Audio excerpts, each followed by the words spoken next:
નમસ્તે વિદ્યાર્થી મિત્રો, ઓનલાઈન એજ્યુકેશન સિસ્ટમમાં હું તમારું સ્વાગત કરું છું. તો વિદ્યાર્થી મિત્રો, આજે આપણે ધોરણ 7 માં ચેપ્ટર નંબર 7 ત્રિકોણની એકરૂપતા એના વિશે આપણે ચર્ચા કરશું. તો કે વિદ્યાર્થી મિત્રો, ત્રિકોણ એટલે તમને ખબર છે, ત્રિકોણ એટલે શું? તો કે ત્રિકોણ એટલે શું હોય? તો કે ત્રણ બાજુ હોય, પ્લસમાં ત્રણ શું હોય? ખૂણા હોય, આ બધું હોય છે. તો કે ત્રિકોણ એટલે ખબર, એકરૂપતા એટલે તમારી પાસે નવો શબ્દ છે. શબ્દ કયો છે? નીવ છે. એકરૂપતા. એકરૂપતા એટલે સરખાપણું. શું થાય? સરખાપણું. સરખું હોય એને એકરૂપ કહેવાય. આપણે રેડી? તો વિદ્યાર્થી મિત્રો, તો કે ત્રિકોણની એકરૂપતા વિશે આપણે બેઝિક થોડું શીખી. ત્યારબાદ એના આપણે શીખશું બા પ્રમેય આવશે, બા પ્રમેય આવશે. તો આજે આપણે ખાલી એક બા પૂર્વધારણા એકરૂપતા સાબિત કરશું, અને ખાસ આ એક છે જે તમારે ખાસ ધ્યાન દેવાની છે. તો વિદ્યાર્થી મિત્રો, જો બે એકરૂપ કેવી કહેવાય? તો કે જો બે રેખાખંડોની લંબાઈ સરખી હોય, એટલે તમે કીધું તો કેવું હોવું જોઈએ? સરખું હોવું જોઈએ. કઈ જો બે રેખાખંડોની લંબાઈ સરખી હોય તો તે બે રેખાખંડ એકબીજાના એકરૂપ કહેવામાં આવે છે. રેખાખંડની લંબાઈ કેવી સરખી જોઈએ? એક્ઝામ્પલ લખ્યું છે, મારી પાસે રેખાખંડ છે, એની રેખાખંડ છે, એની લંબાઈ કેટલી છે? 3. અને આ XY રેખાખંડ છે, એની લંબાઈ પણ કેટલી છે? 3. આ બે રેખાખંડની લંબાઈ સરખી છે, તો કે આપણે જે સંકેતમાં લખવું હોય તો કે રેખાખંડ AB આ એકરૂપની નિશાની છે. કેની છે? એકરૂપની. ખાસ ધ્યાન રાખજો, બરાબરની માથે લીધું. રેડી? રેખાખંડ AB એકરૂપ XY આ રીતે લખાય છે. રેખાખંડ AB એકરૂપ રેખાખંડ XY. હવે ભાઈ, ત્યારબાદ વિદ્યાર્થી મિત્રો, જો ખૂણા સરખા હોય તો કે જો બે ખૂણાના માપ સરખા હોય, એક ખૂણાનું માપ 30 હોય, એવું બીજા ખૂણાનું માપ કેવું હોવું જોઈએ? 30 હોવું જોઈએ.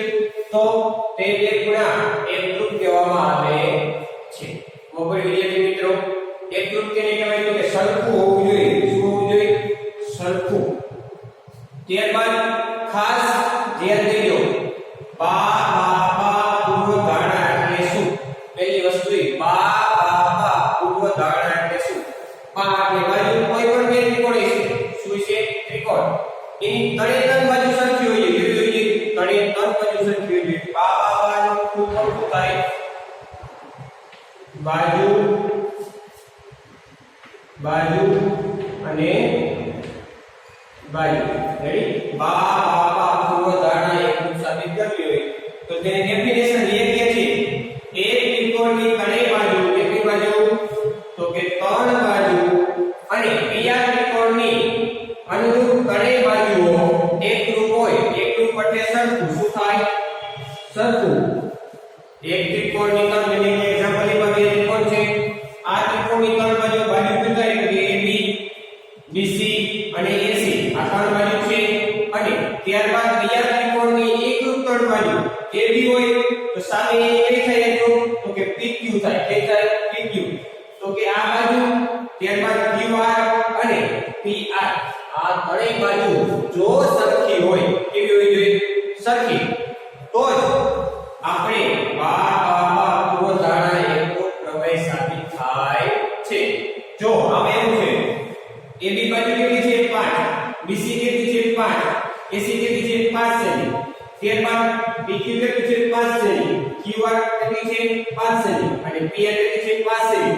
આ બધી જ બાજુ એની એકરૂપ બાજુના માપ સરખા છે. જો અહીંયા AC 5 હોય અને PR 3 આપેલું હોય તો આ પ્રમેય સાબિત થતો નથી.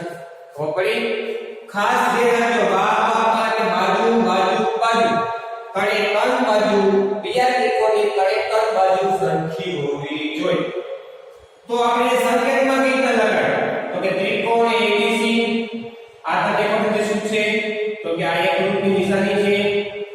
ત્રિકોણ ABC એકરૂપ. ત્રિકોણ PQR આ રીતે લખવામાં આવે છે. તો વિદ્યાર્થી મિત્રો, એક પણ એક્ઝામ્પલ કહું. જો રેખાખંડ AB 6 સેમી છે અને CD 6 સેમી છે, તો આ બંને રેખાખંડ સંબંધમાં લખવાના છે. તો વિદ્યાર્થી મિત્રો, પહેલા એક ધ્યાન દો. તો કે શું થાય? તો કે આ AB રેખાખંડ 6 સેમી છે. કેટલા સેમી છે? 6. અને CD રેખાખંડ પણ 6 સેમી છે. AB 6 છે અને CD પણ 6 છે. હવે શું થાય?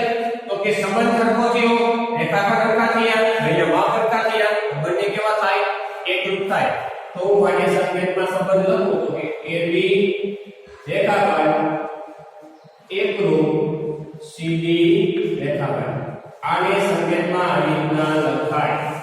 જેવી ખબર પડી AB રેખાખંડ એકરૂપ CD રેખાખંડ થાય છે. તો વિદ્યાર્થી મિત્રો આજે તમને રેખાખંડ એકરૂપ કેવી રીતના હોય ખબર પડી.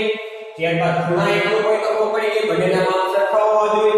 અને પા બા પા પૂર્વ ધારણા એકરૂપતા કે તમને ખબર પડી કે પા બા પા એટલે બાજુ બાજુ બાજુ. એક ત્રિકોણની ત્રણ બાજુ અને એવેના બીજા ત્રિકોણની ત્રણ બાજુ જો ના માપ સરખા હોય તો આ પ્રમેય એકરૂપ થાય છે. એ તમને આ વિશે સમજાયું છે. વિદ્યાર્થી મિત્રો યાદ રાખો બા ફુબા એના વિશે શીખશું. ફુબા એના વિશે શીખશું અને કાકબા એના વિશે આગળ આપણે આ પૂર્વ ધારણા આગળ શીખીશું. તો આ જુઓ આપણે અહીંયા રાખી અને આ બધું તમારે પુનરાવર્તન કરતું રહેવાનું જેથી ભૂલાય નહીં.